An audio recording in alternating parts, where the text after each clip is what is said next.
ఇక బ్రేకింగ్ చూస్తున్నాం. ఏపీలో పోలింగ్ అనంతరం జరిగిన హింసాత్మక ఘటనలపై సిట్ ఏర్పాటు చేయనున్నట్లు సమాచారం. ఇప్పటికే పోలింగ్ తర్వాత జరిగిన హింసపై సిఈసికి నివేదిక అందింది.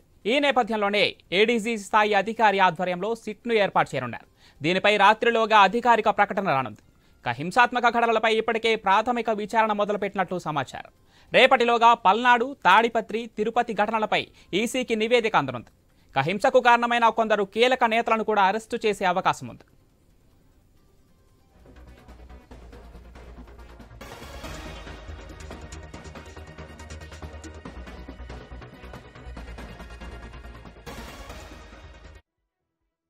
పోలింగ్ అనంతరం జరిగిన హింసాత్మక ఘటనలపై సిట్ ఏర్పాటు చేయనున్నట్లు సమాచారం.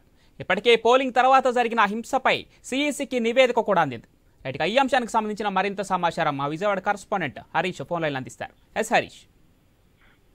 పోలింగ్ రోజు అదేవిధంగా పోలింగ్ తర్వాత జరిగినటువంటి పరిణామాల నేపథ్యంలో కేంద్ర ఎన్నికల సంఘం చాలా కీలకమైనటువంటి నిర్ణయాలు తీసుకుంది. ఏకంగా జిల్లా కలెక్టర్లను బదిలీ చేయటం, ఎస్పీలపై సస్పెన్షన్లు వేటు వేయటం, ఇదంతా కూడా పూర్తిగా సంచలనంగా మారినటువంటి సిచ్యువేషన్ కనిపిస్తుంది.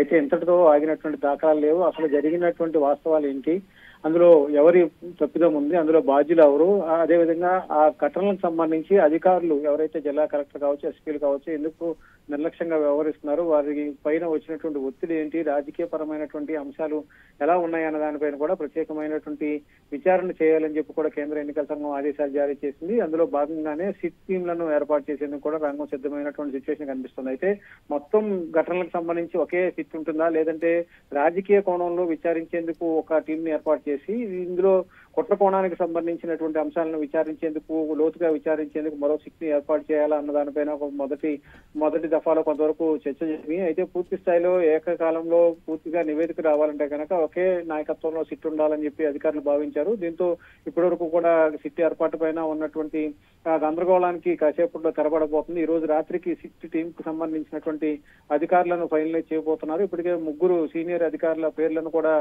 ఈసీ ముందుకు ఉంచారు మన ప్రభుత్వ ప్రధాన కార్యదర్శి. ఈ నేపథ్యంలోనే ఆయన ఇచ్చినటువంటి పేర్లను ఆధారంగా సిఈసి దృష్టిలో కూడా పెట్టిన తర్వాత ఫైనల్ గా సీఈఓ ఏపీ కీలకమైనటువంటి నిర్ణయం తీసుకునేటువంటి అవకాశం ఉంది. ఆ తర్వాత జరిగేటువంటి పరిణామాలు ఎలా ఉండబోతున్నాయి, అందులో ఎవరు బాధ్యులు అవుతారు అనేది కూడా ఒక రకంగా చర్చనీయాంశంగా. అయితే హరీష్, ఇప్పుడు చూసుకుంటే అటు వైసీపీ కావచ్చు, ఇటు టీడీపీ కావచ్చు, ఆ రెండు ప్రధాన పార్టీలు కూడా ముఖ్యంగా పోలీస్ విభాగం వైఫల్యం వల్లే హింసాత్మక ఘటనలు చోటు చేసుకున్నాయి. వాటిపైనే ఎక్కువగా ఆరోపణలు గుప్పిస్తున్నారు. దీనిపై పోలీసు ఉన్నతాధికారులు ఏమైనా స్పందించే అవకాశం ఉందా? ఇప్పటికే పోలీసుకు సంబంధించినటువంటి వైఫల్యాల పైన పూర్తిగా ఆధారాలతో సహా బయటపడినటువంటి సిచ్యువేషన్ కనిపిస్తుంది. ఎందుకంటే వైఎస్ఆర్ కాంగ్రెస్ పార్టీకి చెందినటువంటి శాసనసభ్యుడి ఇంటికి వెళ్లి పోలీసులు ఆయన ఇంట్లో ఉన్నటువంటి సీసీ కెమెరాలను పగలగొడుతున్నటువంటి విజువల్స్ కూడా పూర్తి స్థాయిలో వైరల్ గా మారినటువంటి పరిస్థితి కనిపిస్తుంది. పోలీసులకి ఒక ఎమ్మెల్యే ఇంట్లోకి వెళ్లి ఆయన ఇంట్లో ఉన్నటువంటి సీసీ కెమెరాలను పగలగొట్టాల్సిన అవసరం ఏముంది? పోలీసులు ఎందుకు అంత అత్యుత్సాహాన్ని ప్రదర్శించారు? పోలీసులే నేరుగా సీసీ కెమెరాలను పగలగొట్టి ఏం చేయాలనుకున్నారు? ఎలాంటి సంకేతాలు పంపాలనుకున్నారు? ఇందులో ఎవరి ప్రమేయం ఉంది? ప్రతిపక్ష పాత్ర ఎంతవరకు ఉంది? అదేవిధంగా అధికార పక్షం ఆరోపణ చేస్తున్నట్లుగా అధికారులు, జిల్లా స్థాయి ఎస్పీలు కావచ్చు, జిల్లా కలెక్టర్లు కావచ్చు, ఇందులో ప్రమేయం ఎంత ఉంది?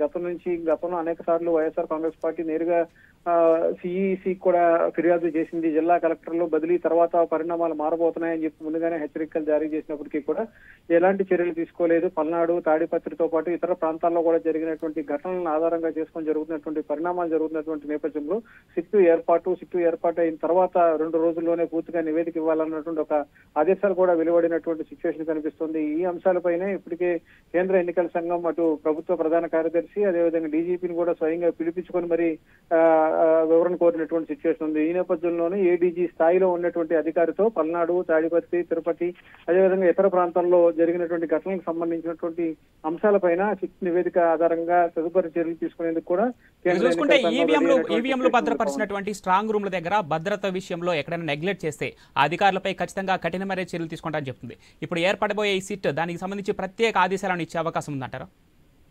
అంటే ఇప్పుడు జరుగుతున్నటువంటి పరిణామాలన్నీ కూడా ఏదైతే పోలింగ్ జరిగిన తర్వాత భారీ ఎత్తున జరిగినటువంటి విధ్వంసానికి సంబంధించి పల్నాడు ప్రాంతంలో కావచ్చు, తాడిపత్రి కావచ్చు, తిరుపతి ప్రాంతాల్లో జరిగినటువంటి విధ్వంసానికి సంబంధించి నేరుగా వీడియోలు, ఆధారాలతో సహా వైఎస్ఆర్ కాంగ్రెస్ పార్టీ కూడా కేంద్ర ఎన్నికల సంఘానికి నేరుగా ఫిర్యాదు చేసింది.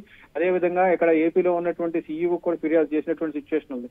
అంతకు ముందు కూడా జిల్లా స్థాయిలో ఉన్నటువంటి కలెక్టర్లు ఎవరైతే ఎన్నికల అధికారులుగా ఉన్నారో వాళ్ళకు కూడా ఫిర్యాదు చేసినప్పటికీ కూడా స్పందించలేదన్నటువంటి ఒక అభిప్రాయం వచ్చినటువంటి నేపథ్యంలో దాని పర్యవసానంగానే అంతకుముందు పొలిటికల్ గా పురంధేశ్వరి బీజేపీ రాష్ట్ర అధ్యక్షురాలు పార్లమెంట్ కి పోటీ చేసినటువంటి అభ్యర్థి ఎవరైతే ఉన్నారో ఆమె రాసినటువంటి లేఖల్లో ఆమె పేర్కొన్నటువంటి పేర్లను పూర్తిగా అదే జిల్లాలకు సంబంధించినటువంటి అంశాల్లో ఉన్నటువంటి అధికారులను మార్పుదల చేయడం కూడా ఇప్పుడు తీవ్రస్థాయిలో వివాదానికి కారణమవుతుంది. ఈ నేపథ్యంలో రాజకీయంగా కావచ్చు, ఇటు విధ్వంసానికి సంబంధించినటువంటి వ్యూహరచనలకు సంబంధించినటువంటి అంశాలపైన కూడా ఏడీజీ స్థాయిలో ఉన్నటువంటి అధికారితో సిట్ ను ఏర్పాటు చేస్తే వచ్చేటువంటి పరిణామాలన్నీ కూడా వచ్చేటువంటి రిపోర్ట్ ఏదైతే ఉందో ఆ రిపోర్ట్ ఆధారంగా మరికొంతమంది పైన కూడా కీలకమైనటువంటి చర్యలు తీసుకునేటువంటి అవకాశం అయితే మనకి స్పష్టంగా కనిపిస్తుంది. Pavan, right, thank you Harish.